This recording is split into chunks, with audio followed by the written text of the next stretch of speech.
What if I told you that every decision you make without a mentor is costing you years of your life and thousands of dollars? Not through bad luck, not through fate, but because you're unknowingly paying what I tend to call ignorance tax. Let's get raw. Right now, there's a leadership team crumbling under outdated strategies while their junior employees scream solutions they refuse to hear. There's a burnt out manager Googling answers to avoid looking weak, burning 1,200 or so a month in wasted hours. And there's a high performer stuck on a $1 million salary plateau, unaware their ego just priced them out of their industry's future. But here's the secret: this isn't a lack of grit, it's a lack of mirrors. Mirrors that reflect blind spots, mirrors named mentors. Today, we're dissecting 5 hidden taxes of delaying mentorship: taxes paid in lost income, crushed potential, and silent regrets. You'll learn reverse mentorship is saving Fortune 500 companies $15 million a year. Why your self help obsession is just procrastination in disguise. And lastly, the dollar cost of your ego and how to audit it. This isn't fluffy advice. This is a forensic breakdown of the receipts you've been ignoring. So stick around, because by the end, you'll either book a mentor or finally admit you're too scared to do so. So, that being said, let's begin. Now, I want to start off, brother, and I'm going to start off with a statement, and then I'm going to give an objective as we dive into this because, Hold up. Hold up. Time out, coach. okay. Literally right before we got on here, we was just having a conversation about taxes. Yep. And I just wrote down two things from your opening monologue: ignorance tax and 5 hidden taxes. And I'm just like, what in the world? So I'm over here in the background listening and smiling. I'm like, he keep making this tax correlation. You know what I mean? So I am really, really excited and tuned in. 'Cause like I just said, you remember heard what I just said. You Uh-huh. know, taxes are something else. I need to figure out not only in my personal life the taxes thing, you know, about my financial taxes, but these other taxes too, because mentorship and taxes, man, how these things, how you just link these two together, I'm really, I'm even more excited about tonight's conversation. So I just kind of wanted to say that. I don't know why I butted in and wanted to say that, but it was just funny because It's all just good, having man. a text conversation before the show. Yeah, man. It's all good. I appreciate you saying that because, Yeah. somebody someplace feel the exact same way. Mm-hmm. Like the term ignorance tax kind of like piqued their interest. And it should have. And that kind of takes me back to what I was getting ready to say. Like mentorship isn't a luxury. It's damage control for your future. Mm-hmm. And unfortunately, a lot of us have never realized that because we haven't spent a lot of time in spaces where mentorship is a conversation. And in fact, a lot of times I believe what we end up doing is we look at the price of mentorship as opposed to what it costs us to not take advantage of mentorship. And those of us who exist in the mentorship space will let you know that that price of mentorship is like, and I use this old country term, chicken feed, compared to what you're going to pay over the years when it comes down to it. And so the objective for this conversation is to redefine mentorship and expose blind spots that prevent, most people from seeking guidance. And lastly, reveal the hidden cost of delaying mentorship, because I think it's that significant. So what I want to do is start off because we generally will start off with a question, and I want to put the first topic up here before I ask a question that I don't have up here yet. Right Mm-hmm. before you became aware of mentorship, let me back up, because there was a point in time in our lives where mentorship was revealed to us. It probably didn't come from the home or things of that nature. And I'm not saying that, our parents didn't act as mentors. That's not what I'm saying. But an outside mentor, somebody who thinks totally different than your family lineage. When you first was exposed to mentorship, I want you to kind of think back and think about the first thoughts when it was brought to you. Like, what was some of the thoughts going through your mind? Because I think there's a direct correlation between who we were then and some of the people who are listening to us now. I wanted to be that guy. Now, I don't know if you put this up here for whatever reason.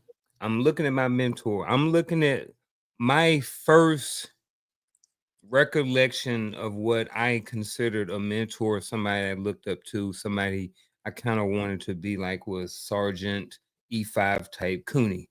Sergeant Cooney was a 12 Bravo. He had been to Fort Bragg. He had been jumping out of airplanes. Um, he wasn't too much older than me. He probably was in his late 20s, mid to late 20s or so like that. Married, had a wife, all this stuff like this. But he was just so cool. But he was older than me.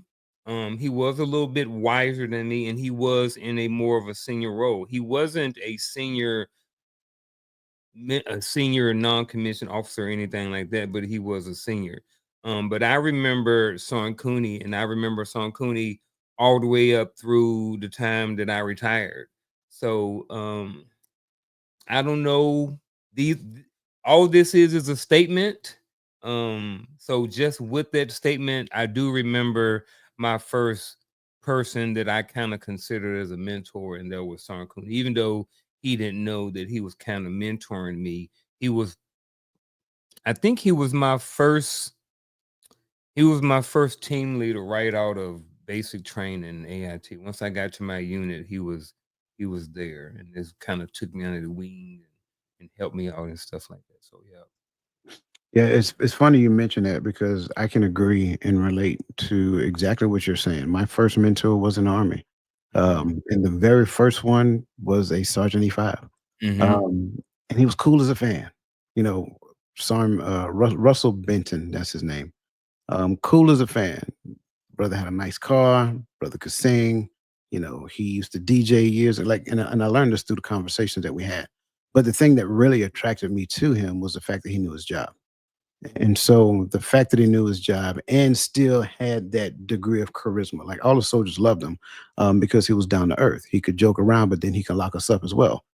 And so I was like, man, that's what's up. But then times change. And so did my mentor. And so, going from him, and you guys heard me talk about Tony Majors. There's a few good sergeant majors out there that I looked at and I kind of looked up to, and they may not have necessarily known that I kind of like adopted them as mentors. So I didn't necessarily get into the conversations that we needed Yep. to have, but it was something about them that I was like, okay, I can take something from this person. I can take something from this person. I can take something from this person. But then even within the scope of mentorship within the military, that was still within a confined area. It was still within a box because we didn't talk about life. We talked about Mhm. army life. Yep. And so when I got to the point where I was mentally disconnecting from the military, that's when I got exposed to a different type of mentor, somebody who challenged my perspective as it pertained to like me as a man, me as a father, me as an entrepreneur, and how I fit into this world to serve other people. And I never really got that. Like I got it within the army setting, but once I got out of the army, it just kind of took my thoughts from here to here. And that's the thing that really resonated with me because it was like, okay, cool. And given this blind spot, like, were they older? Yes. Were they wiser? Yes. Did they have a senior role? Yes. But could it have also been possible that I had a mentor that wasn't older, still wiser, and still had a senior role? Yes. Well, okay. What about wasn't older, may not necessarily have a senior role, but still wiser? Yes. What about older, wiser, but didn't have a senior role? Yes. So it's like within the scope of what my mental fixation on what a mentor should look like, the more I release that, then the wider my aperture for mentorship becomes. And that was one of the defining moments in my life to get down to the point of mentorship growing as it pertains to how I see it. Any thoughts in relation to that? And as you share your thoughts, I'm gonna put a scenario. I'm not gonna ask questions about Mhm. the scenario. I just want a scenario to roll as people listen to this. Yeah. Only thing I want to add to is I like what you mentioned how you broke down the differences in the mentor, whereas someone may be older and wiser, but may not be in the senior role. Someone may be older, not necessarily as wise, but still in senior role. And I think you can learn from all of these. And Mhm. over my life, and I look at my mentors and stuff like this, most of them, they've played different positions. All of my mentors have not necessarily been older than me, Yeah, and let's face it, when you do 20 years in the military and then you get out and then you go into another space, and in your 40s, at 40, 41, when you go into someone else's space, it's already people in there who are already wiser and senior, but may not be older, but they yeah, have knowledge and information, and they can be a mentor. You can go to a new space and you can have somebody who's been in that job for 15 years who is 35 years old, and they can be your mentor. So I like how you broke down, the different forms versus just a mentor has to be older and wiser and in the senior role, because it doesn't always necessarily look like that. yeah, I'm not saying that we are Charlotte Jordan's mentors, but she tuned in here every single week, on Tuesdays. She's here on Fridays. It's people then that's tuning in to us that some of them may or may not see us as a mentor, but I believe that there are some people who do watch this and see us as some sort of mentor, or get some sort of mentorship from our podcast each Tuesday and Friday and all of the other different nights and stuff like that. So and like I said, we're not always older. I'm sure some people in this chat right now who are way more wiser than me in certain areas sure. and all of those other things. So I really like how you broke it down to where it's not so structured. It has to fit in this box of what a mentor looks like. Yeah. And to your point, and I'll go back and try to make our experience make sense to what we're talking about. When I went back, when I reflect back and think about me having Sergeant Benton as a mentor during that time, um, it was in the scope of the military. It was in the scope of him being a Sergeant E5 and me being a PFC or E3. And so he knew a lot more about the Army than I did. And he was sharing a lot of his experiences, not just, you know, sharing the experiences, but the lessons learned from those experiences. And then as time progressed, Sergeant Benson changed to Sergeant Colbert, and Sergeant Colbert changed to Sergeant Gamble, and Sergeant Gamble changed to Sergeant Majors and Sergeant Major. I'm sorry, Sergeant Johnson first, and then Sergeant Majors, and then there was Sergeant Major. There was Sergeants Major later, the pay grade of Sergeant Major, right? And so there were several Sergeants Major who played a role in my mentorship and development in the Army.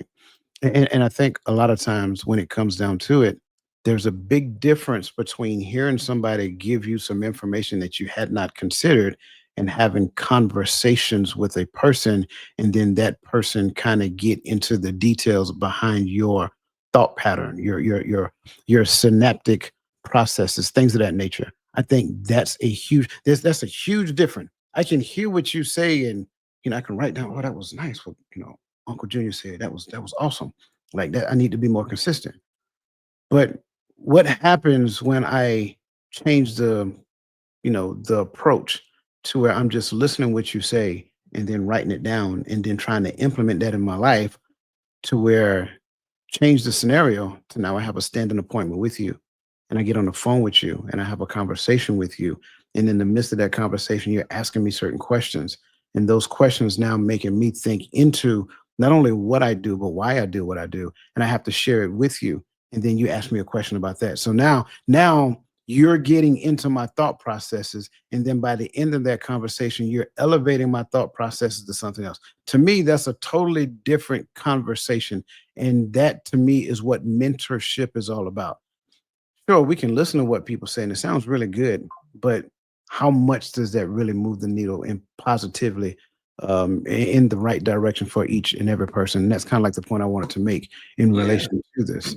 Um, Yeah, 'cause I think even with us, we can only move the needle so much. You can get on here and you can listen and stuff like this, but we're giving, in most cases, we're giving kind of sort of giving generalities because we can't speak to each individual.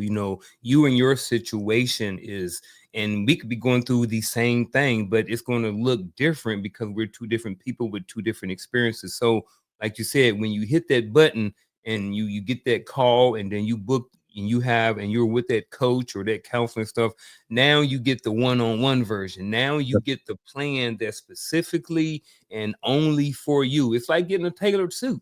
You get a tailored suit, it's only going to fit you Yep. versus just going and getting something off the rack.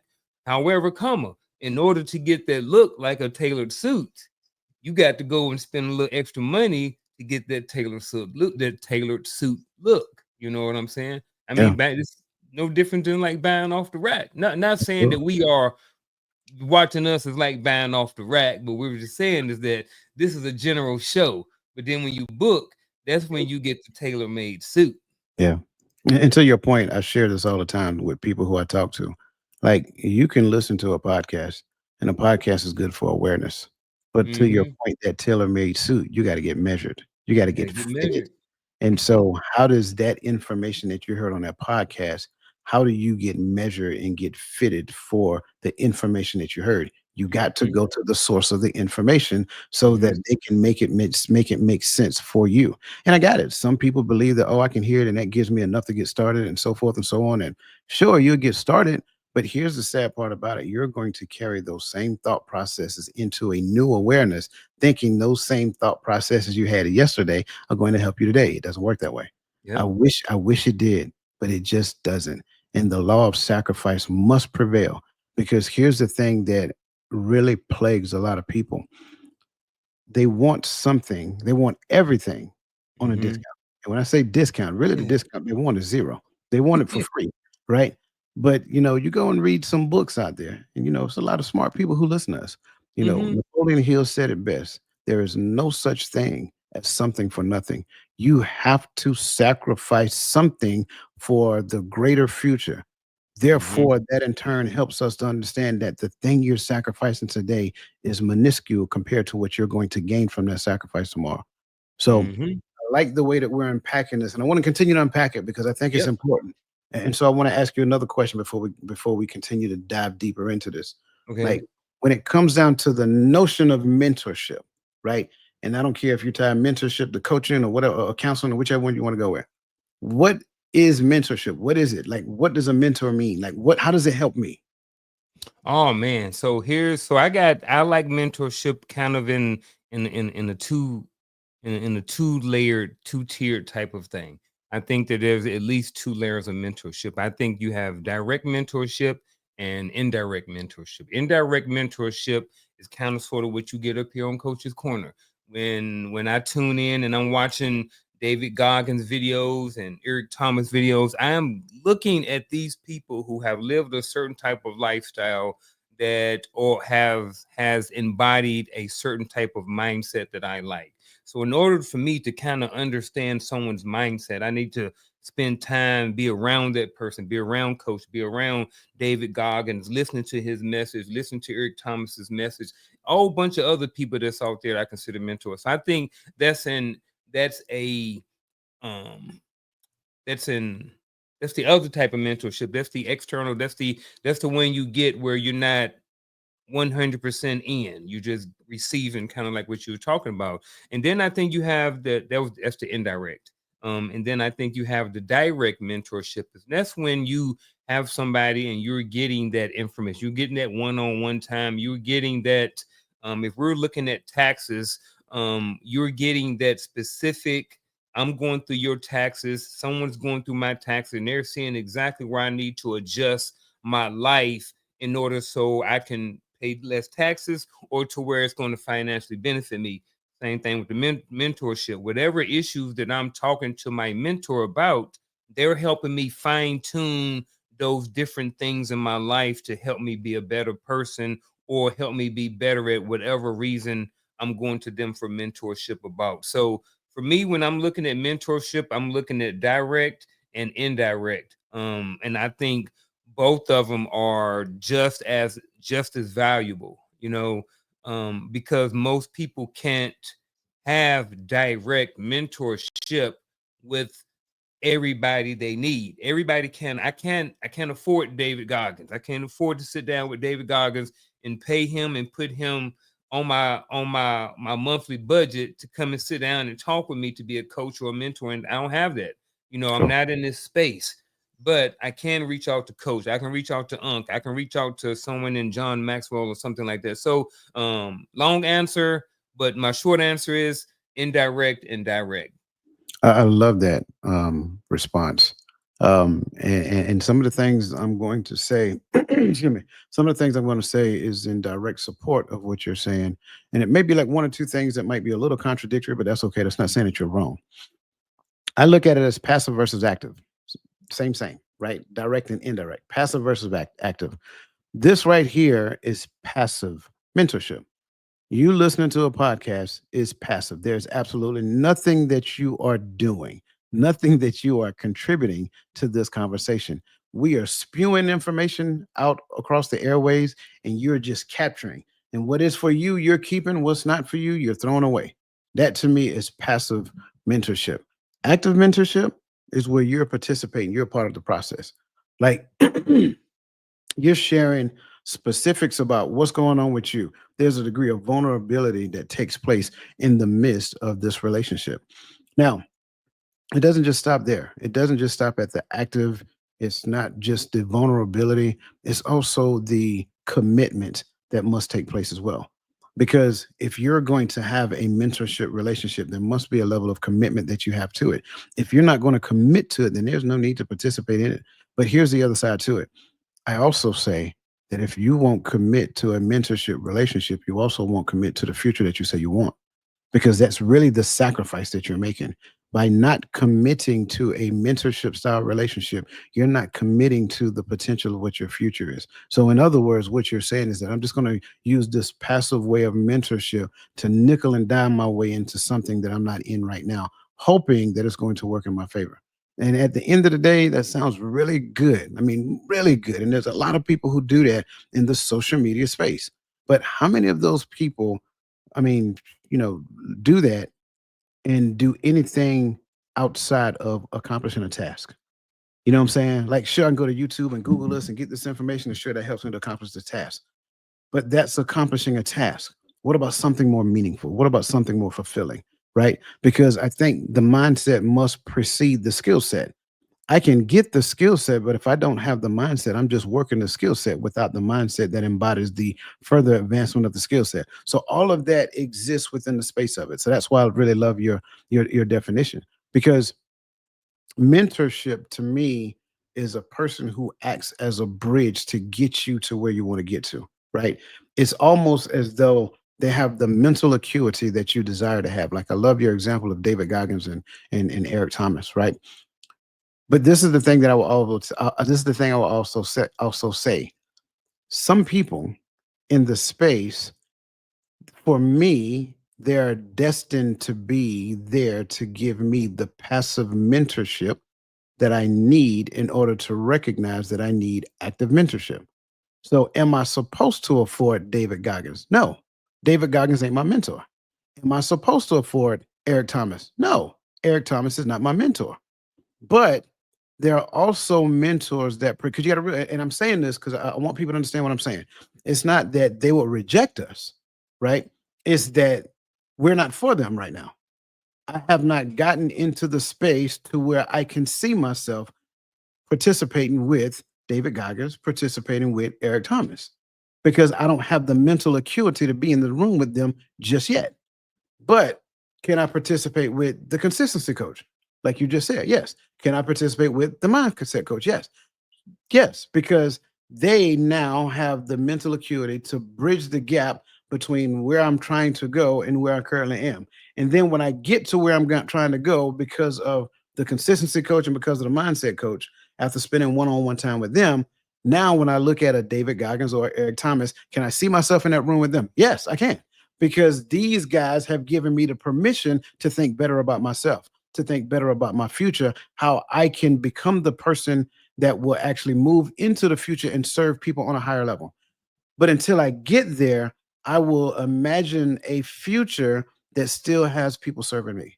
And that's the difference, in my opinion.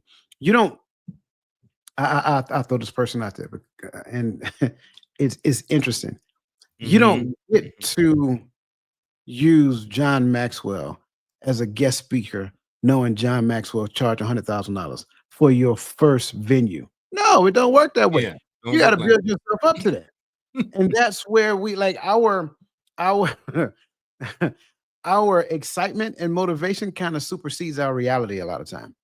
That's where mentorship comes in, when it comes down to it. Like, yeah, I'm gonna start a business and I'm gonna make $1 million my first year. Yeah, yeah, no, you're not. No, no, no, you're not. The only way that that's gonna happen, and you would be what they will call an anomaly. The only way that that's gonna happen is if that you have this cutting edge technology that only you know how to put together, and everybody in the world needs it. That's the only way that that happens. So people look at a Mr. Beast and say, "Oh, I'm gonna become a YouTuber, and I'm gonna get on Mr. Beast level after my first year." Not even close. Don't even do that to yourself, right? Because now you're gonna just exist in a space of frustration after about month 10. But Mm-hmm. with the right mentor, you can have the right mentality because you have the right mindset about the thing, and then combine that with the level of consistency that you need. Coach's Corner every Tuesday, 7 p.m. that says, "Hey, I may not achieve Mr. Beast by the end of year one, but you know what? I can look at Mr. Beast and say that's motivation for me. And then by the end of year 10, I may not have achieved Mr. Beast level, but I achieved mindset coach level. I achieved consistency coach level, like stuff like that. And I think that's important for people to understand about mentorship because mentorship is not designed for you to achieve somebody else's destiny. It's designed to help you achieve yours. Mm, that's good. Have we even got to any questions yet? Nope. I'm just checking. Oh well, it be what it be. This But is what I we do think, over here on Coach's Corner. but I Hopefully think that y'all getting some good stuff out of this because I know I'm definitely I got notes over here, and I like how I went with direct versus indirect, and then you went with passive versus active. I can definitely see the passive versus active in there too. now, and to your point, that's kind of like what a conversation is like this is all about. It's not about Hmm. Q&A, right? Yeah. It's about us sharing the realities of a thing because a lot of Hmm. times we don't necessarily understand it. Like case in point, there are several people out there that say, "Well, I don't need anybody. I get it done myself." I do it myself. I don't need to pay this person X amount of dollars to do a thing when all I got to do is and get a how-to video on how to do it. So, Hmm. like we stated previously, there's going to be a price to pay for you not investing in yourself for the future that you desire. And that blind spot is I'll prove myself by figuring it out alone. Hmm. It's interesting because there are several arenas we can go to that help us to realize that that's a fallacy. Number one, the Bible talks about, two are better than one. Number two, I mean, and you've been to Korea before. The Koreans have a saying, "Kapsi kapsida," right? We go together. So collaborating is always a higher calling than trying to figure it out alone. Consistency coach, Hmm. the Uncle Junior. Yep. Was there ever a time that in your life that this was your mentality? And being where Yeah. you are right now, can you kind of like suggest, and it doesn't have to be exact, but just can you kind of suggest like what did it cost you when you tried to figure it out alone compared to when you got to the point, so you know what, I need a great partnership. I need to partner with somebody. I need somebody to help me move from where I am mentally, consistently, from a mentality standpoint, from a mindset standpoint, from a consistency standpoint, into where you are right now.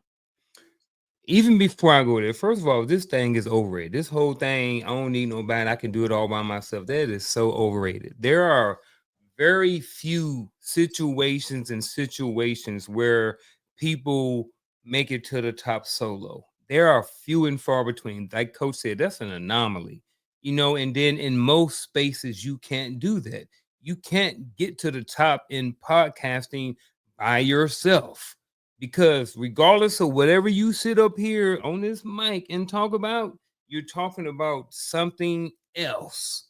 You know what I mean? Other information. If you have a podcast where you're interviewing people, you're hoping that the information you get is relevant enough to where people are going to click and like and all these different things like this. So I remember, especially when I started off a few years ago, kind of 17, 18 pandemic time ish, about going down this entrepreneur journey. And I was like, man, I got the thing. I'm gonna do this. I'm gonna do this. I'm gonna go out there and do my own thing. And then all of the stuff that I wanted to do, I'm just like, brother, everything, all of this stuff need a team. I can't do all of this stuff by myself. even to run a podcast up here. If you look at Joe Rogan's podcast and any of those podcasts, the top tiered podcasts, Club Shay Shay, whatever else is out there, there it's other people in the background who are doing it. So even though you may just see one person, it's not one person. Even on Friday night, there's somebody in the background helping us pull the strings. You know what I'm saying? So it's not hardly ever just a one man show. There's usually somebody in the background. Now you may have somebody who may be a soloist, who may be climbing rocks or something like that. Someone who decides to train just themselves as an athlete or a boxer or something like that. But most cases, that's not to happen. So I remember during the pandemic thinking of all of that, but then I realized there was nothing but just information that I just heard. And the reality of it is, in most cases, there ain't no such thing as a solo journey. Most people are in it with somebody else at the end of the day. I agree wholeheartedly, but I got to hold you to the question, right? Okay. Right. And I put it up here. I put an example of the question up there. If mentorship accelerates promotions, and I give a scenario that kind of speaks to that as people are looking at it. If mentorship accelerates promotions by at least 2 to 5%, and I'll tell you where I got that from here in a second. Mhm. How many years and dollars have you lost by figuring it out alone during critical life pivots? Now, before you answer, right, I want to give people some information when it comes down to it, because I think that's where a lot of it exists. And so mentorship, like I said, accelerates growth. Going solo forces you to pay what I tend to call opportunity debt, or the Mhm. compounding cost of slower decisions. Professionals without mentors take 2 to 5 times longer to hit milestones, potentially sacrificing 300 to half $500,000 in earnings over a decade. Companies lose about 8,000 to 25,000 per month per leader stuck in ambiguity, right? And so that's one of the things I really want us to get after, because it's one thing to talk about it from a company perspective, because that's outside of most of our wheelhouse. Most of us don't even really understand, the amount of income that companies bring in, but we can look at it from our life's lens. And even though the number that you can give and that I'm going to give can be kind of like imaginative, there is a lot of truth behind it, because it kind of speaks about how you envision your potential, not just during that time, but right now, because right now gives us a real good snapshot of some of the lags that we've taken in life. So this is what I want to ask you, brother. If mentorship accelerates promotions by 2 to 5 times, how many years and dollars have you lost by figuring it out alone during critical life pivots? Um, me, mine is kind of broken down into two phases. There was the what happened during the military, and then what happened kind of sort of since I've been out of the military. When I was in the military, I think I kind of after I had gotten in a bunch of trouble, I kind of figured things out, and I was like, I can't do the promotion thing on my own. I need coach to help me out and go over these go over the how to shoot the M16 with me. I need him to read the questions and I respond. I realized early on, on my second go round at E5 at sergeant that I couldn't do this thing early on. It cost me some time. Yep, it cost me some getting in trouble because I remember I had Sergeant Cooney as my first NCO. I also received I think two two of my four Article 15s my first 3 years I was in the military. And then I think I received the second two the second time I got out. When I went back in. So if y'all been in the military, y'all know Article 15s are, y'all know.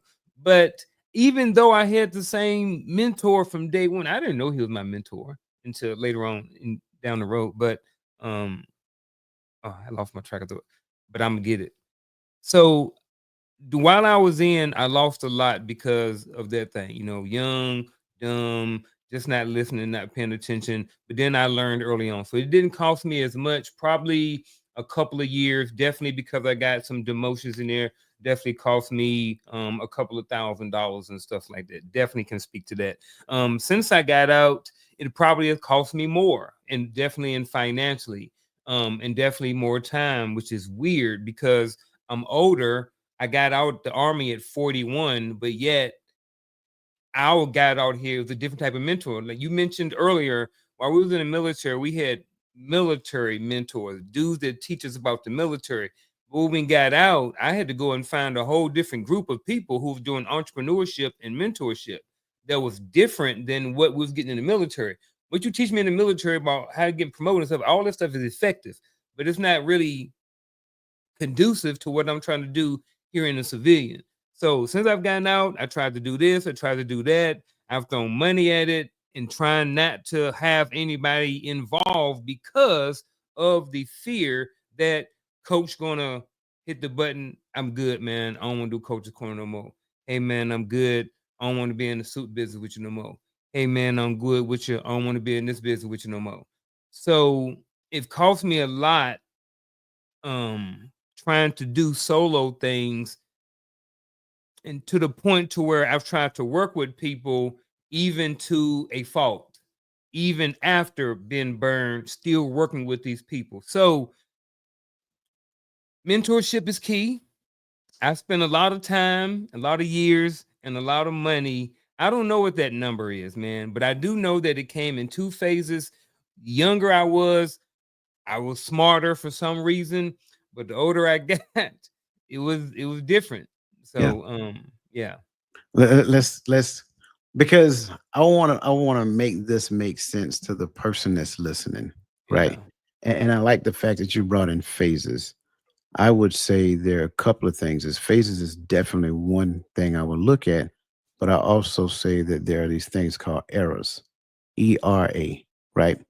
Um, and there are certain eras that presented themselves that we could have taken advantage of, and we were Yeah. procrastinating, we was nervous, we were fearful, and because of that, we didn't pull the trigger on it. And because we didn't pull the trigger on it, well, we didn't get the opportunity to take advantage of a shift. And I give you a perfect example of a shift: the dot com era. Mm, Everybody under the sound of my voice who was, right around our age group remember the dot com when the dot com era became a thing. This was the introduction of Yahoo and Microsoft. mm-hmm. If you were around during the introduction of Yahoo and Microsoft, and you invested in the beginning, it worked in your favor. Mm-hmm. But you either had to have a combination of two things. Well, I won't say either. You had to have a combination of two things. You had to have the intestinal fortitude to make that investment, and you had to have the resources to make that investment, which means that you had to have been preparing before the opportunity presented itself. 9 times out of 10, most people who are preparing had somebody who put them in the mental state to actually do so. That's one example of an era. A transition from that era, the dot com bubble, into where we are right now, the computer age. Well, AI was like one of the biggest, is one of the hottest things going right now. And for those people who invested in Bitcoin when it first came out, for those people who invested in blockchain, invested in AI, producing companies, things of that nature, in the beginning phases of they're benefiting from it. That's only one example. Those are just one example. Era is one example. So when you look at that, I would say, if I'm being completely transparent, that's a $500,000 fear that prevented us from investing. Simply because at the end of the day, I didn't surround myself with the people who believed in investing in that scenario, in Yep. those scenarios. The people that I knew, they believed in investing in 401k. Well, there's no 401k that was going to take advantage of an error. And I don't think that's by happenstance. I think that's intentional because at the end of the day, could your 401k, could your Roth IRA, or whatever the case may be, invest in those things in the beginning? Absolutely. Then the Mm-hmm. question I have to ask is why not? Why not?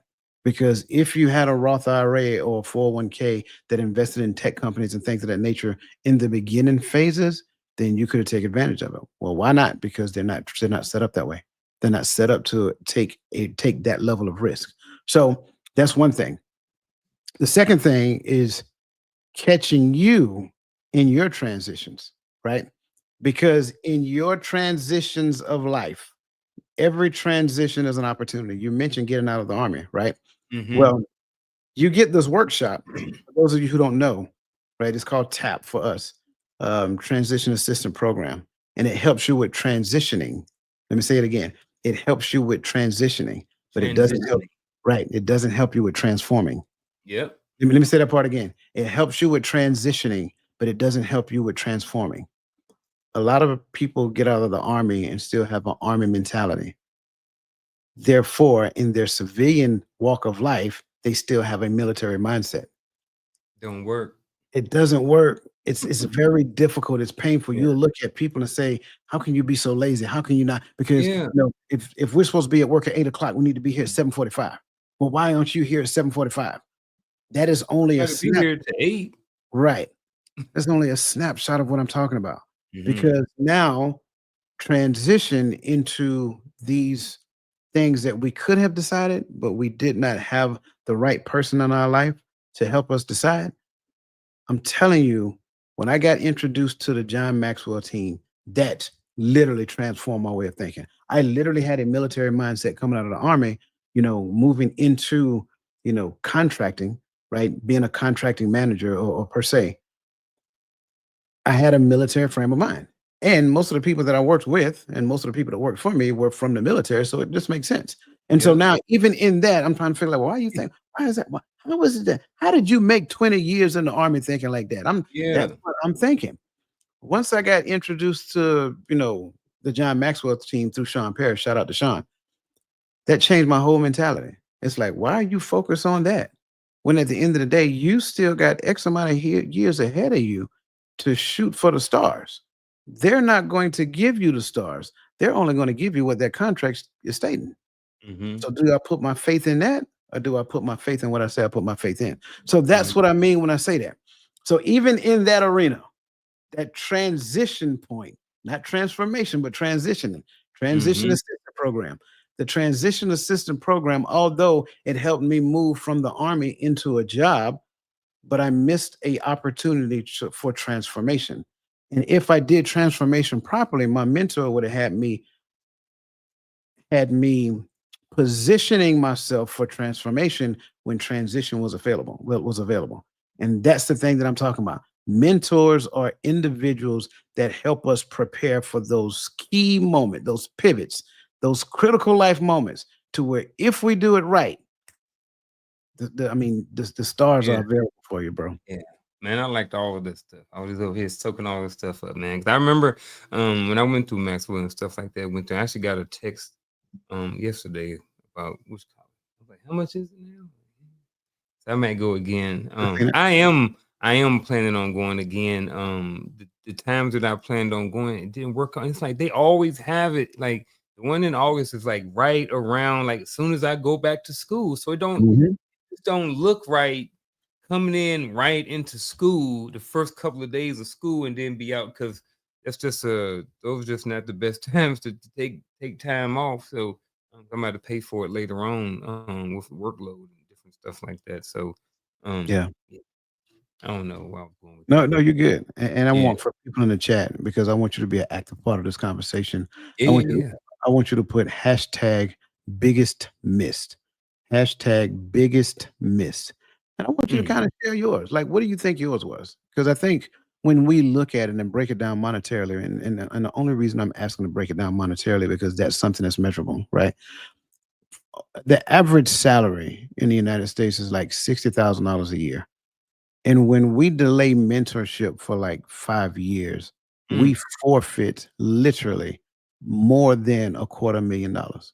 So I want you to kind of write down hashtag biggest miss, because I think that's important when it comes down to all of these things that we're talking about. Because ultimately, mentorship is a filter, not a crutch, right? And I think that helps me to move to the space of realizing that asking for help is not a weakness. Okay.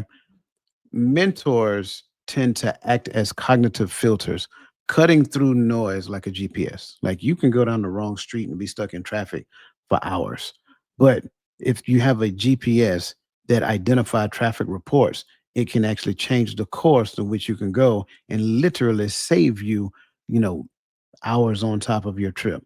And so mentor professionals solve problems 50% faster saving $250,000 annually in consulting or reworking costs. And I think that's something for us to consider. So now I want to give you a situation here, and I'm Okay. gonna put it up here, and I'm gonna read it, and then I'm gonna give you a couple of questions to go along with it. A consultant spends 25 hours Googling solutions to a client's supply chain issue.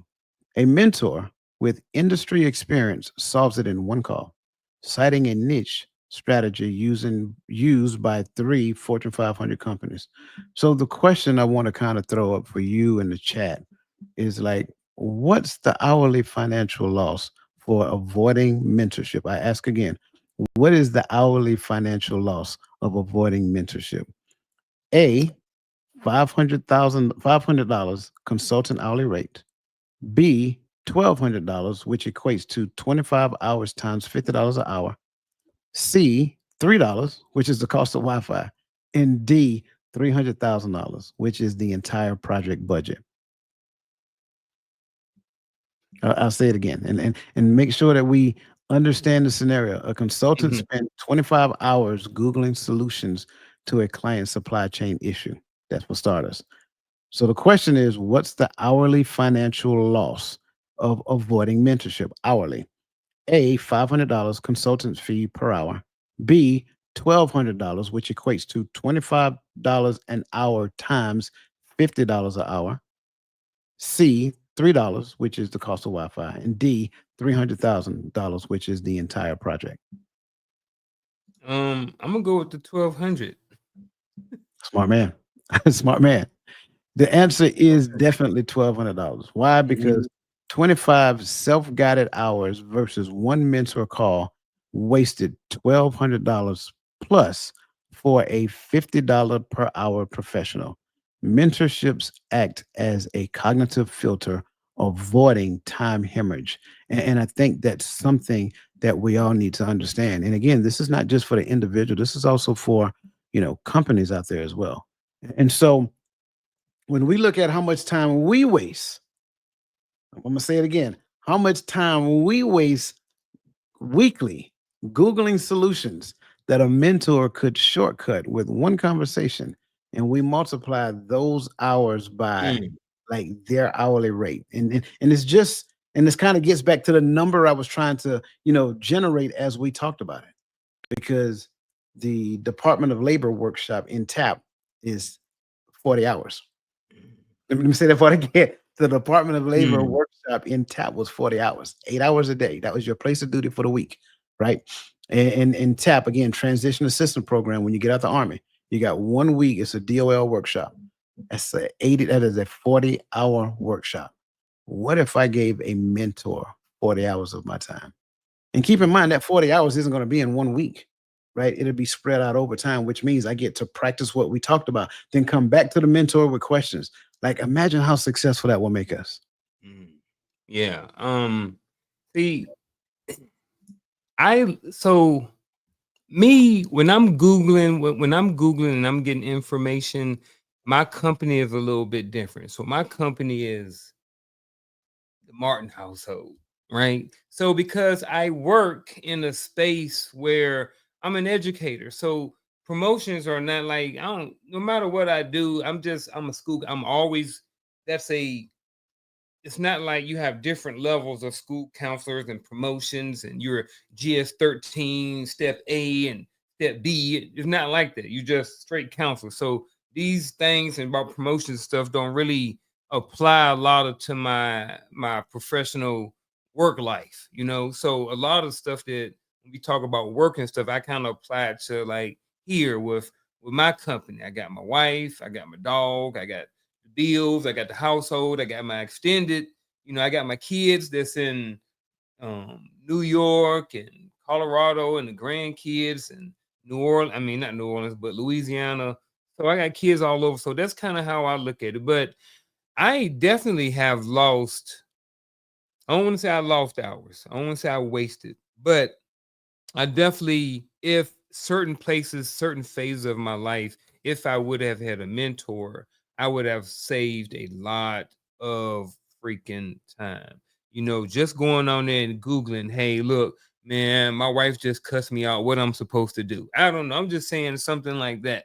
Just going on there and then spinning, then watching videos about how to respond to it, how to respond without hurting her feelings, how to respond to get the best, whatever. You know what I mean? So like just information like that, man. I don't know how much time, I don't know what the exact number is, but I know it has been a lot of hours. I know it's been a lot of hours. I wish I could, I know we only have a certain amount of time on the show, and we don't want a lot of lag in between, a lot of airtime where we're not, talking and stuff. But man, I don't really know, but I know it's been a lot. I know it's been I because and part of it is because I like getting online and looking up and trying to find a solution. Maybe sometimes to a fault, maybe sometimes to a fault. Maybe this goes back to that self thing about like, hey, look, man, I want to find the answer because I like the fact I didn't grow up with this, coach. I didn't grow up with the answers right at the palm of my hand. I got two of them. I didn't grow up with the phone with, you know what I mean? Now, and if I want to know something like right now, and I was like, man, I could type this question in and chat GTP right now, and it'll give me the perfect answer. You know what I mean? The perfect response. It won't be my response, but give me the perfect response. So I don't know, man. No, I get it, and that's why I put this question up as you were talking. Mhm, Like, what assumptions about your industry future are you refusing to question, and what market shift could bankrupt that belief in 5 years? See, everything you said, you're not wrong, but mhm, everything that you just said is probably like how most of us think. Like mhm. my promotion is already predicted. Like Yeah. I work in, and I use me for an example as a government contractor that is on a multi-year contract. My promotion is already decided. It's already determined. Mhm. Yeah. Most people who work in contracting don't know that, but it's already predicted. It's written into the contract. So at the end of every year, performance reviews now say, okay, well, you've done a good job. We're gonna give you what they already paid us to give you. And I Mhm. think a lot of Yeah. times look at things from the perspective of the employee, but this conversation is looking at it from the perspective of the employer. Because at the end of the day, the employee, for the most part, can't do anything about their promotion unless they actually change who promotes them. When Yeah. they change who promotes them, now these questions apply to them. So Mhm. I'm not necessarily talking about Garfield Martin as the school counselor. I'm talking Mhm. about Garfield Martin as the consistency coach now, Mhm. because the consistency coach decides his own paycheck, right? The Yeah. mindset coach decides his own paycheck. That's Mhm. different. That's Like, so different. now when I look at that industry, what assumptions did I make about my industry that I'm refusing to question? And if I'm saying I like looking on this thing and getting the answer, well, how much time am I utilizing when doing so? And I go back to podcast when we first started.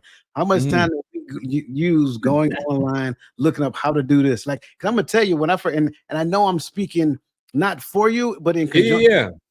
When we looked up, like trying to understand video editing, look at how many hours we put into that. And I do mean hours. So Yes. it's like On one video. on one video, on one video. On So it's 30-minute video. You done right. put 10 hours in editing. Exactly. And that's in conjunction with learning how to do it, then going to do the thing. Then how do I Mhm. do this? Okay, got that. Okay, then you do that. So it's like so much time invested. When at the end of the day, if we had knew the right person to call when it came down to video editing, they could have easily said, okay, do this, blah, blah, blah, whatever the case Yeah, may be. And so yeah. that's the thing that I really wanted to inject. And this is another self a reflective question that fell under, wait for it, the ego Mm. tax. Ego, that E word, boy, that That's ego. it. That's it.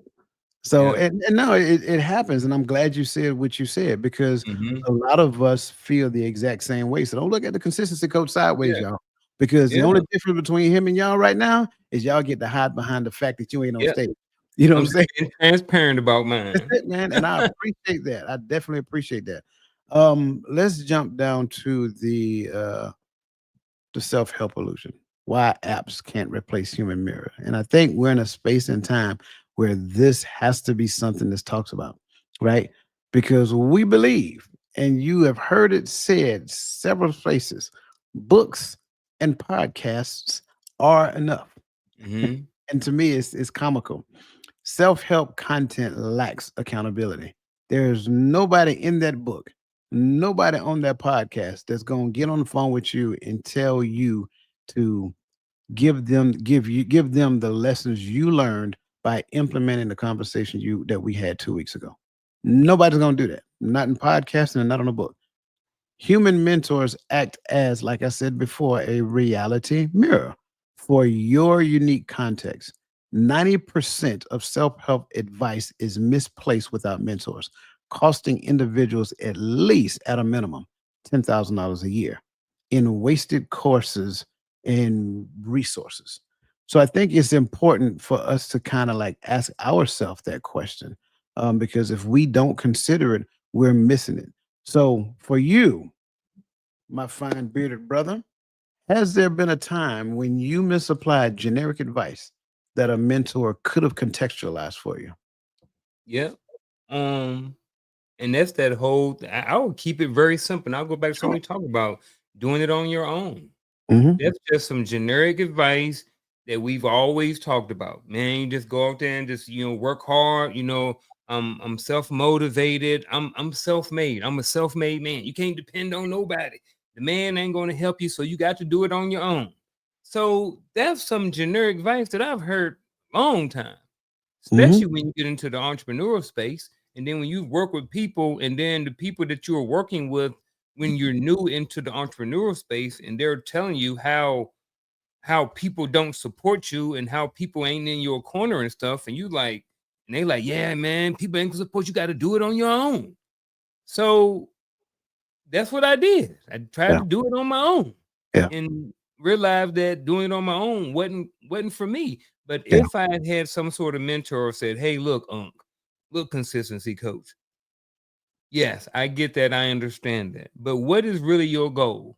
What is it that you really want to accomplish? Ask me these questions through some sort of form of coaching or counseling or mentorship or something like that.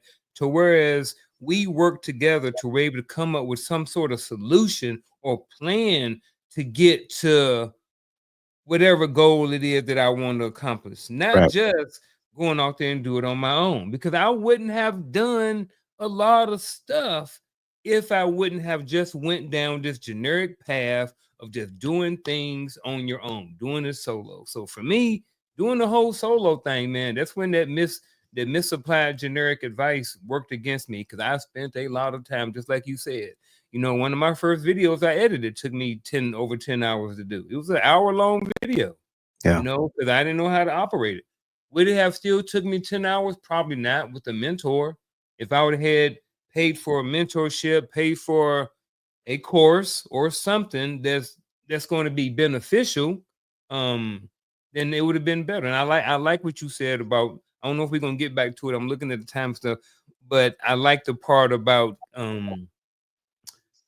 when you get misinformation sometimes, when you spend a lot of time on irrelevant courses thrown out by people just because they're trying to make a buck. They're not there to help you.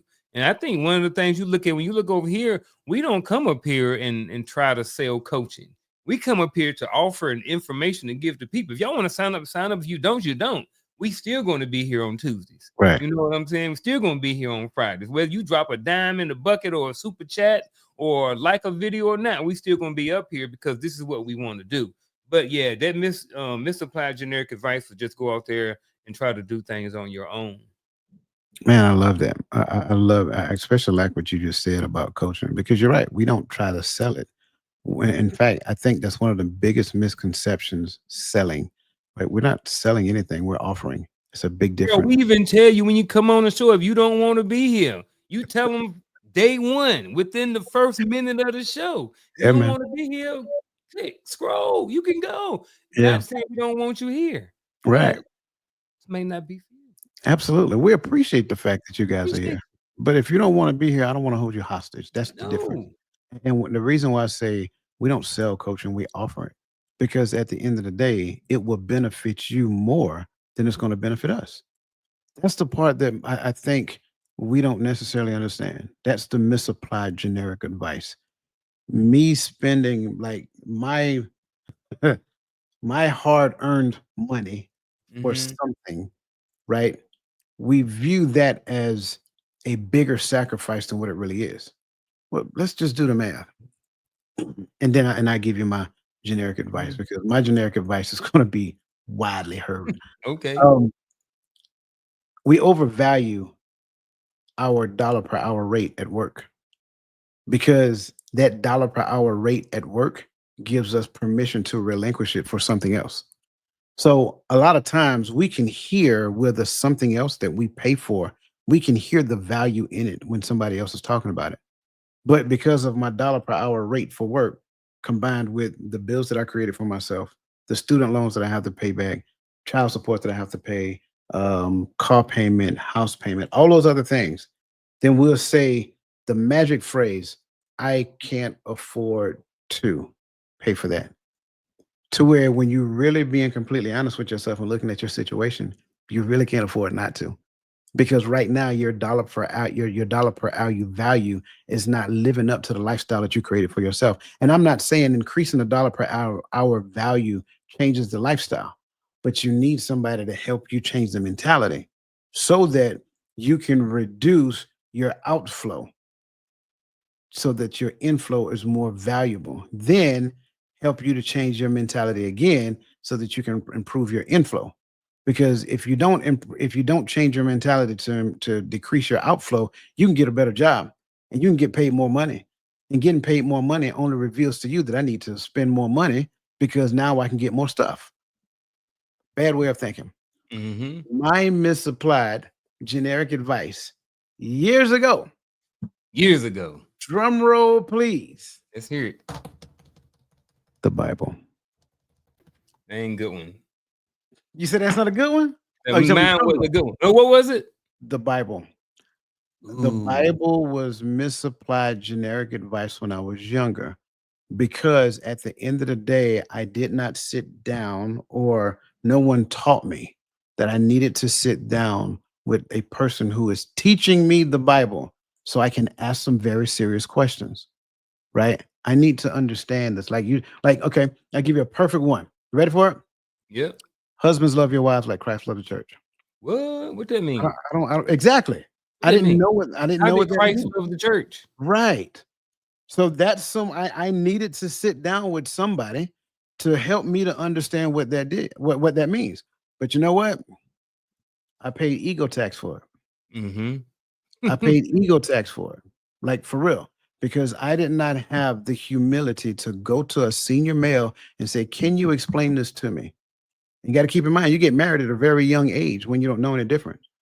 And so what ends up happening, not only do you pay ego tax in the form of child support, you pay ego tax in the form of spousal support. You pay Mm. ego tax in the form of money that you end up spending on stuff because that's what, she wants. And, happy wife, happy life, right? It's it's a funny commercial. I think it was a comedian. Um uh White. His last name is White. He went by Tater Salad. I can't remember it. And he was talking about the commercials for Mother's Day, Zelle commercials. And he would start talking about how they're talking about this is priceless. He said, if I was to go and make a Zales commercial as a marketing director, he said, I would say, this thing, that'll shut her up. And it was funny to Mm. me. It was funny But to me. I'm only using that as an example, but that's how most men are when they Mhm. don't know. If Yeah. she wants a thing, he prefer to pay for the thing so he don't have to hear her mouth for not getting the thing. Ego Mhm. tax. When you don't know, you misapply the information that you get. That's all I'm saying. Mm. I like Wheel it. wheels are turning over there. Wheels are turning. Wheels are turning. Wheels are definitely turning. Real quick, we got a couple of true false. We ain't gonna go through all of them. I'm just hit like one or Okay. two of them real quick. All right. Um, True or false? Self-help content is just as effective as human mentors if you take detailed notes.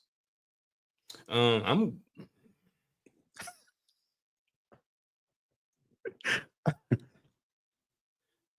because I ain't really into absolutes. So for this, I'm gonna say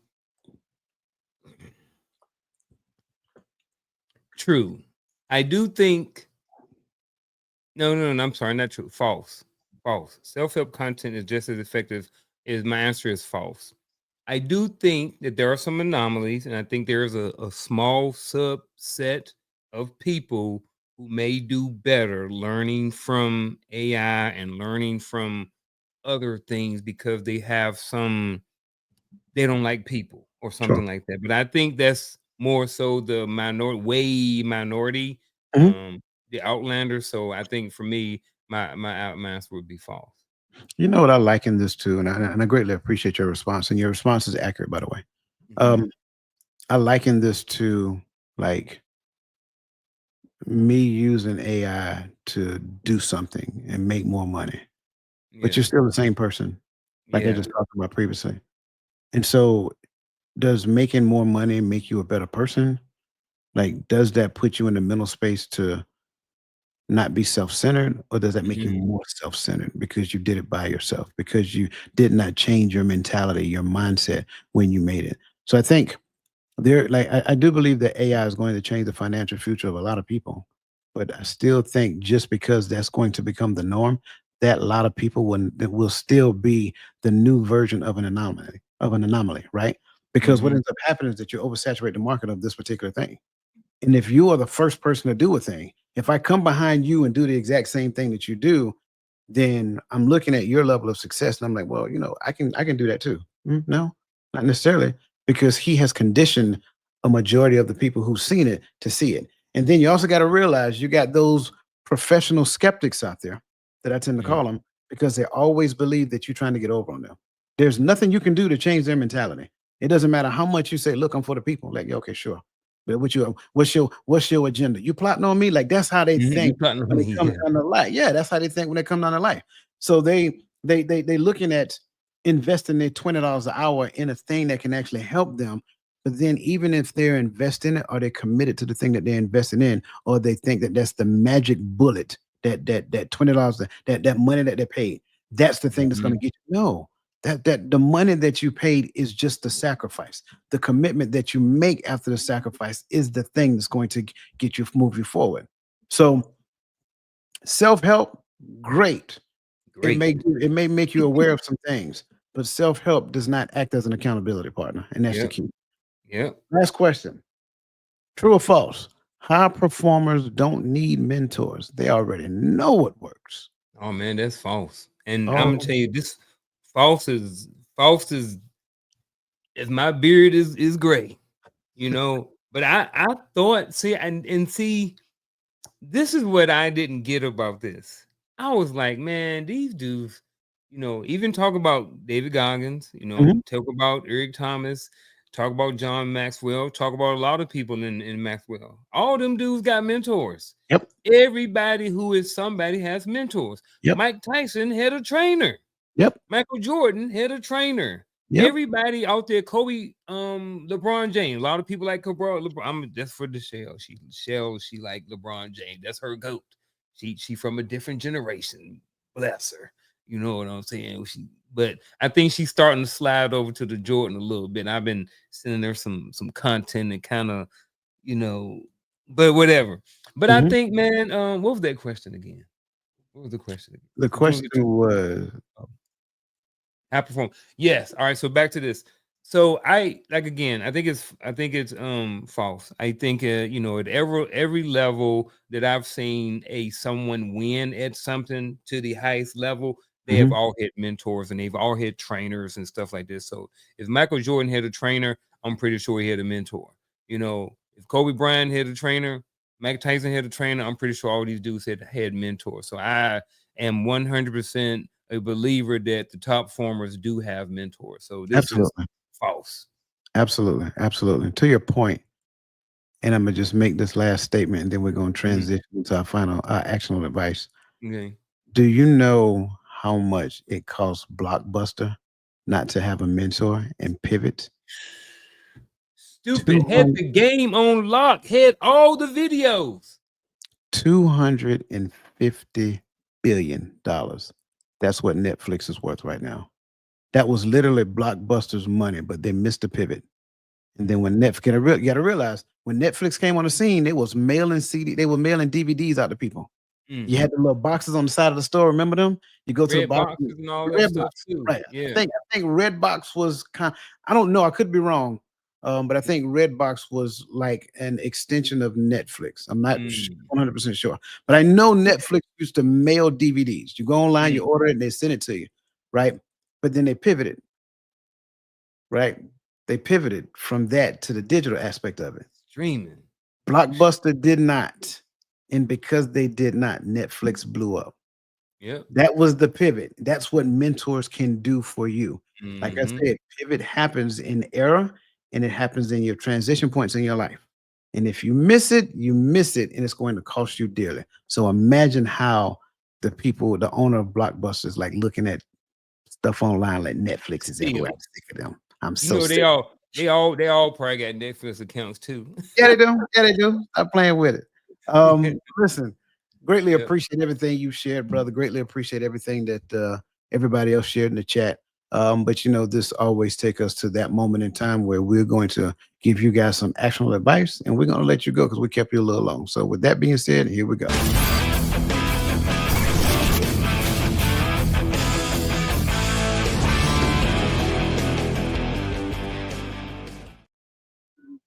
Blow me up.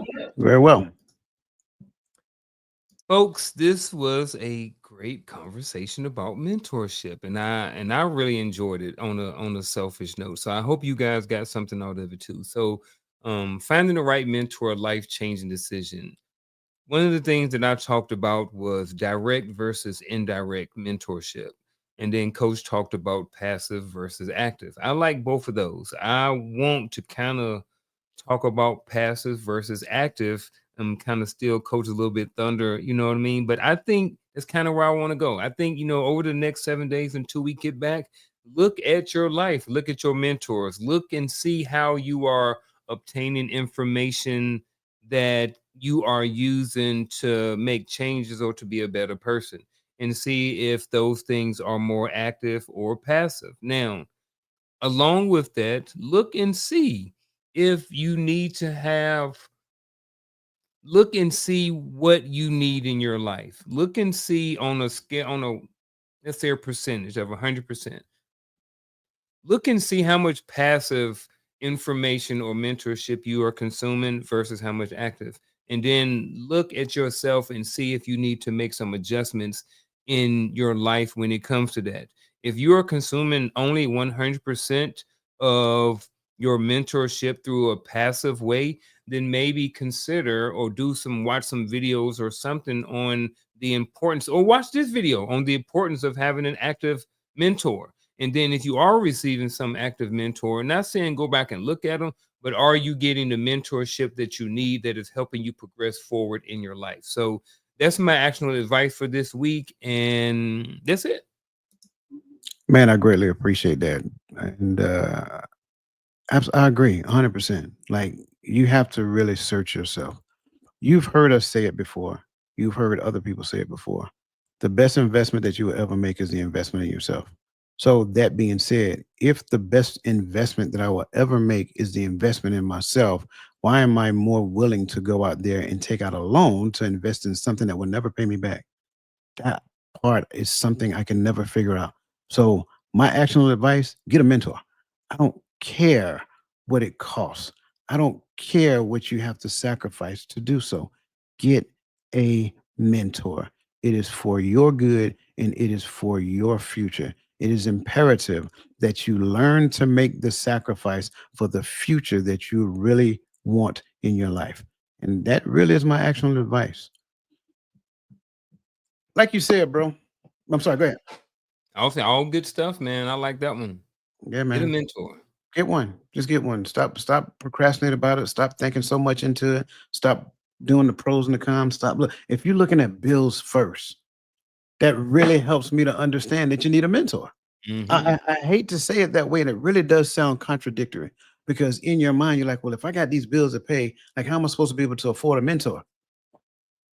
That's why. Like, are you hearing it?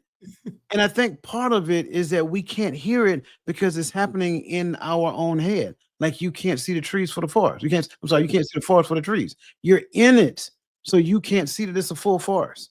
Like, get somebody to help you step up. Baby, if bills are preventing you from doing it, that's more of a reason you need a mentor, Mhm.